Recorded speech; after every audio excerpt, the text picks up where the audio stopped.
బుధవారం మంత్రి Uttam Kumar Reddy హుజూర్నగర్లో sub jail సందర్శన అనంతరం బార్ అసోసియేషన్ సభ్యులతో సమావేశమై నూతన సంవత్సర శుభాకాంక్షలు తెలిపారు.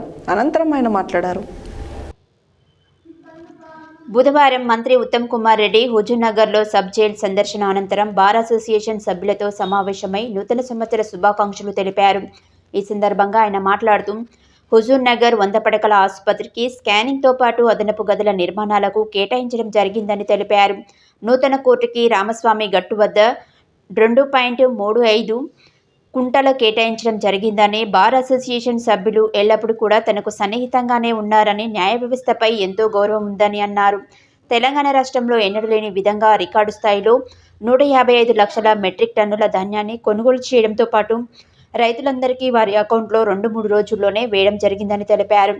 కొన్ని వందల కోట్లతో నూతన లిఫ్ట్ ఇరిగేషన్ పనులు చేపట్టడం జరిగిందని, హుజూర్నగర్ నియోజకవర్గ వ్యాప్తంగా ప్రతి ఎకరాకి నీరు అందించడమే ధ్యేయంగా పెట్టుకొని పనిచేస్తున్నామన్నారు.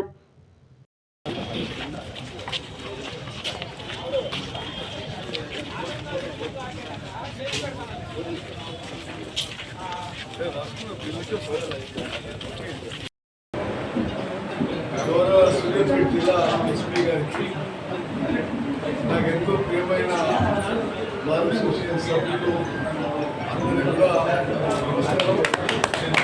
నూతన సంవత్సర శుభాకాంక్షలు. మరి రాష్ట్రంలో ఇరిగేషన్ అండ్ సివిల్ సప్లైస్ మంత్రిగా ఇలా ప్రత్యేక గుర్తింపు వచ్చే విధంగా ఆ 2 శాఖల్లో 24 గంటలు పనిచేస్తుంది. మరి నీటిపారుదల శాఖలో, పౌర సరఫరాల శాఖలో 24 గంటలు పనిచేస్తూ ఒక ప్రత్యేకంగా మీ ఎమ్మెల్యేగా రాష్ట్రంలో మంత్రిగా ఒక మంచి గుర్తింపు వచ్చే విధంగా నిజాయితీగా, పారదర్శకంగా, నిబద్ధతతో, కమిట్మెంట్తో, సిన్సియర్తో 24 గంటలు పనిచేస్తున్నాం. అదేవిధంగా సివిల్ సప్లైస్ ఇష్యూలో మరి మొత్తం స్ట్రీమ్ లైన్ చేస్తున్నాం. సంక్రాంతి తర్వాత కొత్త రేషన్ కార్డులు ఇస్తాం. కొంత సమయం తర్వాత ఇప్పుడు మేము మనం అందరం కూడా రైతు కుటుంబాల నుంచి వాటి విషయం చెప్పాలి మీకు. తెలంగాణ చరిత్రలో, హిస్టరీ ఆఫ్ తెలంగాణ స్టేట్లో, హిస్టరీ ఆఫ్ ఆంధ్రప్రదేశ్ స్టేట్లో భారతదేశంలో ఏ రాష్ట్రంలో పండని విధంగా ఈ వానాకాలం పంట 66.7 లక్షల ఎకరాల్లో 155.3 లక్షల మెట్రిక్ టన్నుల వరిధాన్యం వడ్లు పండి ఈ తెలంగాణ ప్రభుత్వం, మన ప్రభుత్వం ఈ ప్రజాపాలన ప్రభుత్వం తర్వాత మనం అగ్రికల్చర్లో, ఇరిగేషన్లో అన్ని విధాలుగా ఒక తీసుకున్న పాలసీస్, మంచి వర్షాలు పడి భగవంతుని దయ వల్ల కాళేశ్వరం ప్రాజెక్టు పని చేయకుండా హైయెస్ట్ ఎవర్ పార్టీ క్రాప్ ఈ వానకాలం.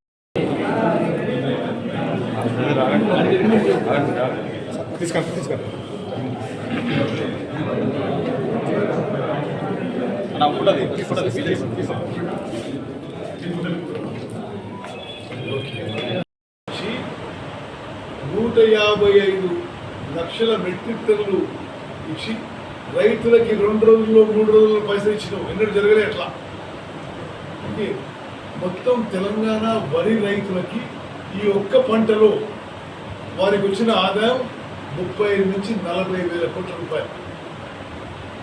మరి మొన్న ఇంకా ప్రొక్యూర్ చేస్తున్న ఈ సన్నధాన్యాన్ని కొన్ని రోజులు స్టోరేజ్ చేసి దాన్ని బిల్లింగ్ చేసి మరి రేషన్ కార్డులు అందరికీ పోయింది 6 కిలోల దొడ్డు బియ్యం వస్తుంది.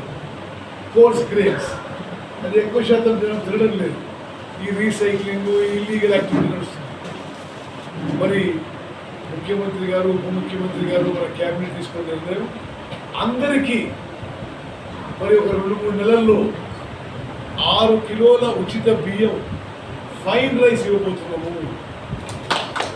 అది నిజంగా అంటే నేను సుదీర్ఘకాలం రాజకీయంలో ఉన్న వ్యక్తిగా చెప్తున్నా, అది ఒక విప్లవాత్మక మార్పు. Ration being consumed by 100% of the beneficiaries is a revolutionary step forward. మరి ఆ విధంగా